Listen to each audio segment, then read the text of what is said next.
বিশ্বাস করো উম্মে ইকরাম, আমি একটা কারণেই শিশুটাকে নিয়ে এসেছি। সে এতিমটাকে কেউ নিচ্ছিল না। আমি তাকে নিয়ে ফেরার উদ্দেশ্যে রওনা হলাম। তাকে আমার বুকে ধরে রেখেছিলাম। হঠাৎ দেখি সে আমার দুধ পান করছে, তার পূর্ণ পরিতৃপ্তি নিয়ে। তারপর আমার বাচ্চা পান করলো, যতক্ষণ না সে পরিতৃপ্ত হলো। এরপর আমার স্বামী আমাদের উটের কাছে গেল। দেখলো উটের বাট দুধে পরিপূর্ণ। সেই দুধ আমরা পরিতৃপ্তি করে খেয়ে সবাই ঘুমোতে যাই। আমার বিশ্বাস তুমি বরকতময় একটা শিশু আমার ঘরে এনেছো হালিমা। তোমার কি মনে আছে হারিস, আমরা যখন মোহাম্মদকে নিয়ে ফিরছিলাম, আমি আমার দুর্বল বৃদ্ধ উট চালিয়ে আসছিলাম, তখন উটের গতি যেন আগের চাইতে অনেক গুণ বেড়ে গেল। কিন্তু যখন মক্কার উদ্দেশ্যে যাচ্ছিলাম, তখন এই উটটাই চলতেই পারছিল না। আমার বান্ধবীরা জিজ্ঞাসা করলো, এটা কি সেই উট? আমি বললাম হ্যাঁ। তারা বলল আশ্চর্যজনক। দুধটুকু খেয়ে নাও হালিমা, আপনিও নিন উম্মে ইকরাম।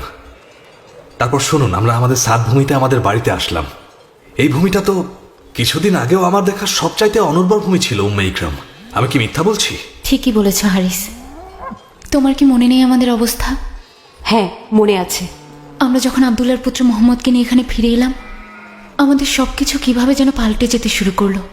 আমার গবাদি পশুগুলোকে ছেলেদের সাথে মাঠে ঘাস খেতে পাঠাই, ফিরে আসে দুধে পরিপূর্ণ হয়ে।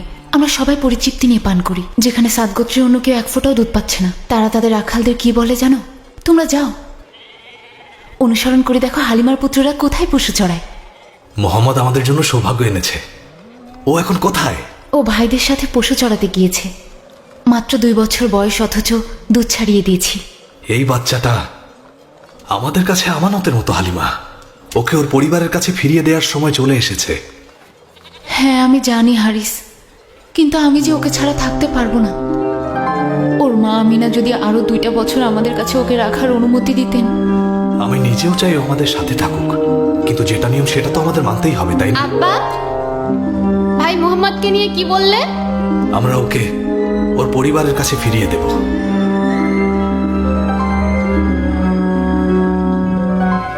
আমি জানি ও চলে গেলে ওর ভাই বোনেরা কত কষ্ট পাবে, বিশেষ করে ওর বোন সাইমা। সাইমা মোহাম্মদকে অনেক বেশি ভালোবাসে।